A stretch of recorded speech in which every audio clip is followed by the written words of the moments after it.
Nós iniciamos essa década com alguns desafios, entre eles um microscópico e bastante perigoso. Eu recebi mensagem de algumas pessoas bastante preocupadas acerca dessa situação. E o mais interessante é que o coronavírus, nem de perto, ele é o vírus mais letal da história, mas ele tem algumas particularidades que nenhum outro teve, né? Ele tem a internet. Hoje nós temos no mundo cerca de 8,6 bilhões de smartphones, mais smartphones do que pessoas que são conectadas pela internet e fazem com que mensagens consigam viajar de um lado ao outro do mundo numa velocidade surpreendente. E muitas pessoas veem a internet como um terreno sem lei, onde elas podem falar e postar aquilo que elas querem sem se responsabilizarem pelaquilo. Então nós temos pessoas que dão opiniões como se fossem médicos, infectologistas, como se fossem advogados, pessoas pessimistas que pregam que esse será o fim de tudo, outros que são mais céticos, que acreditam que na realidade isso é um golpe econômico para que algumas empresas ou países possam se beneficiar disso.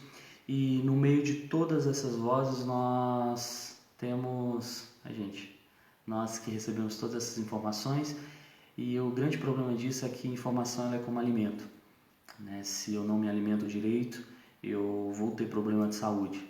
E quando eu não me alimento direito em termos de informação, eu afeto as minhas emoções. Então, bastante cuidado com aquilo que você vê, com aquilo que você ouve. Isso afeta diretamente as suas emoções. E qual é o grande problema disso? É que o coronavírus, junto com esse bombardeio de informação, é um terreno propício para um dos maus dos nossos séculos, que é a ansiedade. A ansiedade, ela vem do latim e significa aperto, angústia.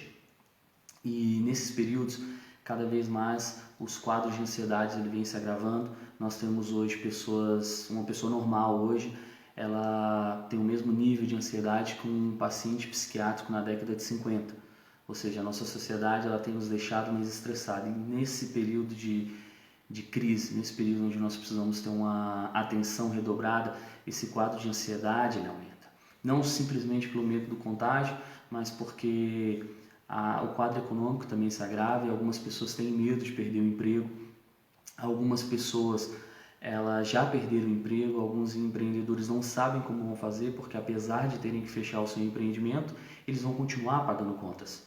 E nós temos os idosos, que pertencem ao quadro de risco do Covid-19, mas também pertencem a um outro quadro de risco, que é o da solidão. Nesse período de quarentena aumenta o número de depressão, porque as pessoas se sentem mais sós.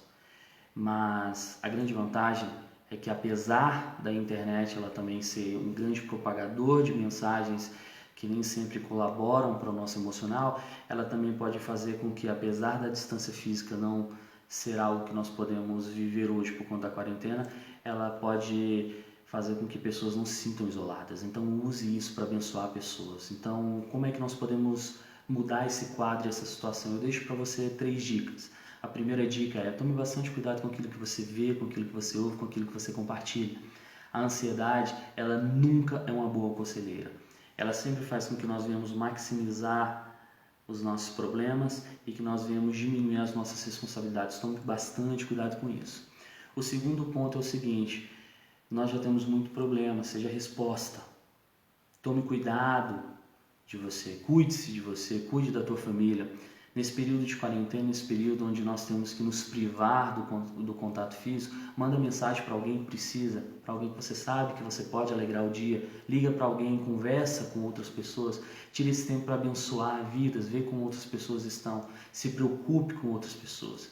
E o terceiro ponto é: por mais que pareça que tudo fugiu do controle, Deus tem rigorosamente o controle de todas as coisas. Aprenda a descansar no Senhor. Deposite nele toda a tua ansiedade, toda a tua preocupação. Problemas muito mais graves já assolaram o mundo anteriormente. Outros problemas virão e Deus continuará sendo Deus na nossa vida. Que o Senhor possa te abençoar poderosamente. Um forte abraço.